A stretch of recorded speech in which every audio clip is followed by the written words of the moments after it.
Um, I was hoping this was going to work, but as I've been trying to set this up for the last 10 to 15 minutes, I've just realized I may not have a workaround to get this to work. So bear with me. It would be nice if I can get you guys to be in with this meeting, this Q&A with Hugh Pill, who is the chief economist at the Bank of England, because I'm sure that people are going to be asking him a lot of pertinent questions in terms of what's going on at the moment in the UK, what their stance is, monetary policy, all that kind of good stuff. But yeah, I'm trying to figure out how I actually share the screen with the audio so you can actually hear what he's going to be talking about and what he's going to be saying. But that's proving a little bit difficult right now because they're hosting this in Teams. And unless someone's got any bright ideas or innovative ideas, I'm not sure that I'm going to be able to bring it to you. But bear with me. I will continue to try. I'm trying to see if I can watch it via a, a window, essentially. Because if I can, then I'll be able to share it with you guys. But at this point in time, it doesn't feel like it wants to play ball. So bear with me just for a minute, and I'm going to continue to work at this in the background to see if I can get this to work or not. Fingers crossed, I can, because I need to be able to share the audio for this for you to get the benefit of it, obviously. So bear with me just one moment. I'll see what I can do.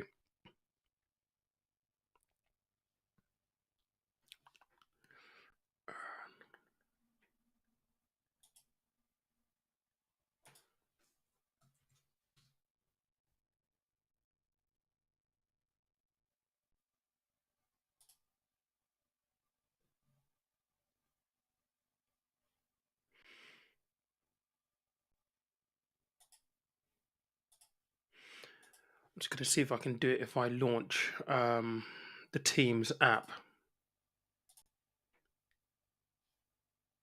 I think it's going to be the same thing because it's going to open the same window essentially. So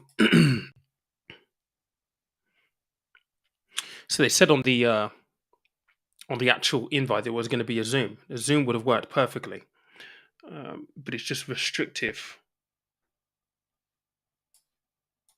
as Teams.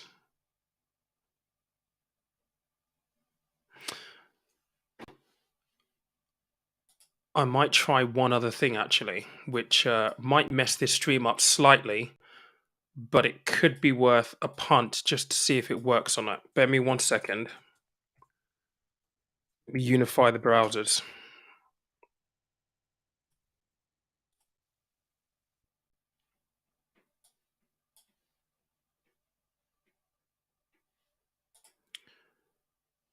No, I didn't want to do that. That's the wrong one. So log out.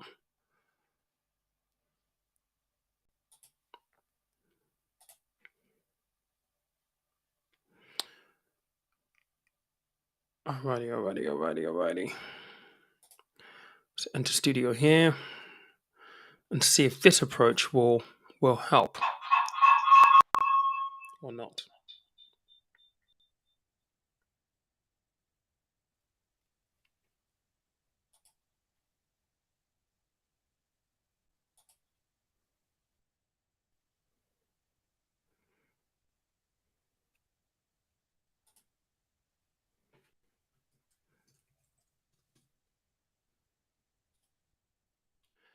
All right, that's going to do that. Okay, let's try this again. Let's see if we get lucky second time round.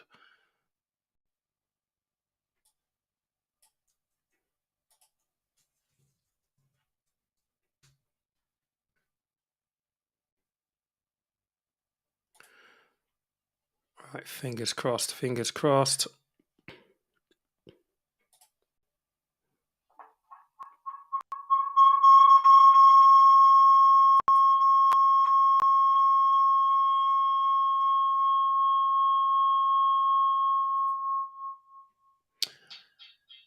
Okay.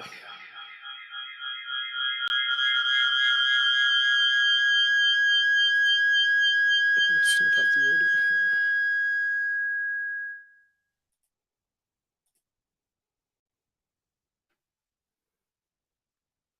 Yeah.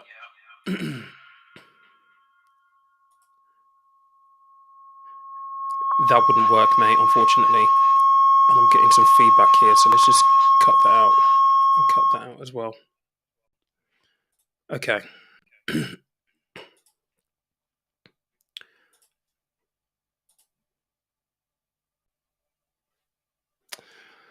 No. Okay.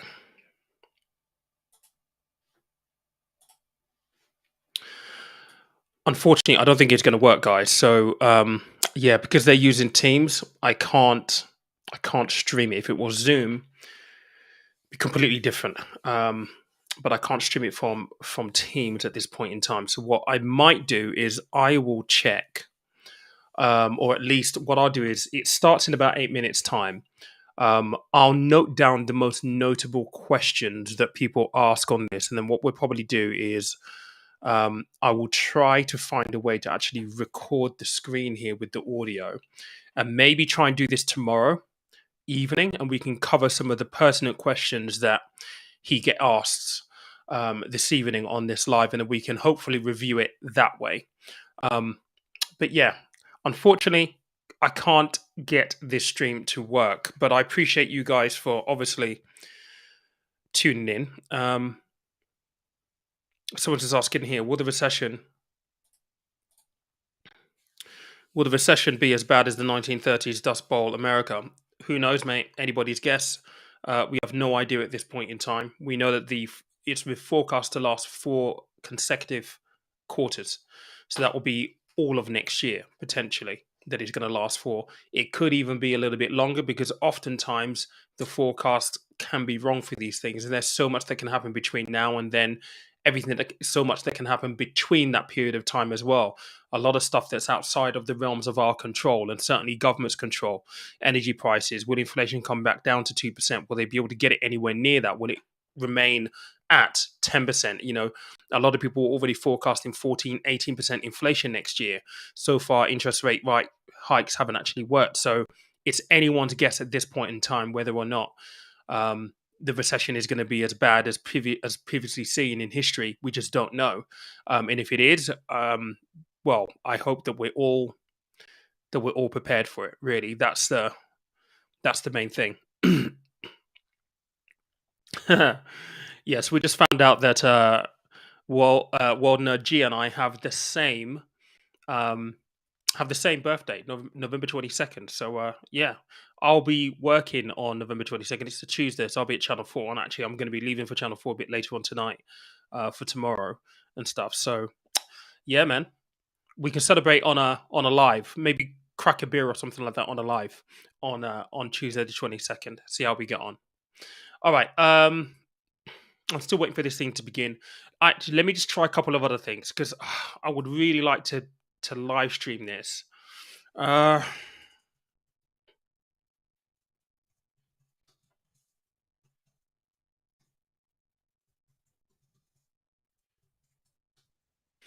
'cause even if I do a screen record, the chances are that I won't be able to record the audio as well, which is slightly annoying. Um, yeah, which is slightly annoying. But if not, I'll just have to make a note of all the questions that he get asked, and we can do it on a live later on this week. Why is everyone so negative about UK economy in general? UK stocks best priced since 2000. Well, that depends on how you're looking at it, mate. And you've got to appreciate as well that not everybody actually sees the water is in the same situation as you, where you might have money to plow a load of money into the stock market. People are just trying to survive and trying to pay rent, trying to pay their mortgage. Not everyone is flush with cash or has the ability to be able to invest at the levels that you might be able to. So, it is one of those situations where we have to appreciate other people's situations and be fortunate for the situation that we find ourselves in if we're not necessarily impacted in the same way that others are. But I can tell you right now, for a lot of people, it's very, very worrying times. People are struggling to make ends meet. So it's not just about investing, the reality of investing. Yeah, if you can invest, fantastic, continue to do so. But that doesn't negate the fact that a lot of people are struggling right now. A lot of people are really, really struggling right now, and they're not thinking about, you know, invested in stocks. They're thinking about surviving, and that's a really big disparity in the society at the moment. Contrarian investing means that best time to pick up UK stocks. Well, you could argue that it's best time to pick up any stocks globally, really. So, a contrarian investing style basically means you do what is opposite to other people, right? You look for opportunities where others feel there aren't necessarily opportunities. That's the true definition of a contrarian investment style. And a prime example of someone who isn't necessarily a good example because of what he ended up doing is Neil Woodford. He looked at companies that were like, this is never going to work. He invested in them and took an element of controlling those businesses and made them work. Or as it turned out, in the later companies that he picked, basically cooked the books. But he was a contrarian. There's other examples of contrarians as well, but that's doing the opposite to what most people are actually doing. I think a lot of people will agree that stocks are very, very cheap right now. So, is that the popular consensus for investing? Maybe, I don't know. I'm not. I'm not too sure. Who knows? But there we go. Um, all right. I can't get this to work. You'll be in India. You're going to be in India. Whereabouts in India are you going to be, mate? Because you're going to have a time difference there. Hey, listen, man. I'm sure a birthday in India is going to be absolutely awesome as well, mate. So enjoy whatever you do out there. I've never been to India. That's on my bucket list of places to go to. So hopefully in maybe next year, maybe get out to India, Mumbai, and places like that. Goa, or very nice. Yeah, I've heard Goa's lit.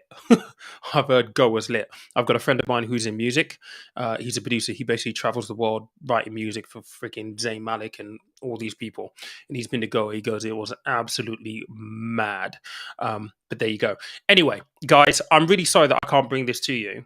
I'm actually quite disappointed. The invitation came through properly earlier, and it came through us as a Microsoft Teams, and I was like, crap. But yeah, we'll make some notes. We will make some notes.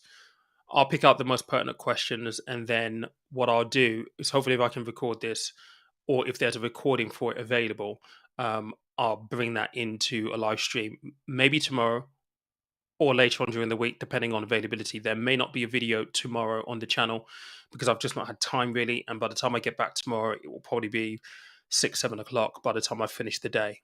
So I might jump on for a live if there's something that's relevant to speak about. But I appreciate you guys for tuning in. I'm sorry that I can't bring this to you. It would have been really, really insightful, but it's going to start literally any minute now. So yeah, I'll make some notes. But cheers, guys. Thank you so much. And if you've not already done so, please smash the like button just because I've not been able to deliver what I said I was going to deliver. But if you can, please smash the like button. It will really help me out. I don't know if I'll keep this because I don't know if there's much value in actually keeping this. But who knows? Anyway, cheers, guys. Thank you so much. Catch you in a bit.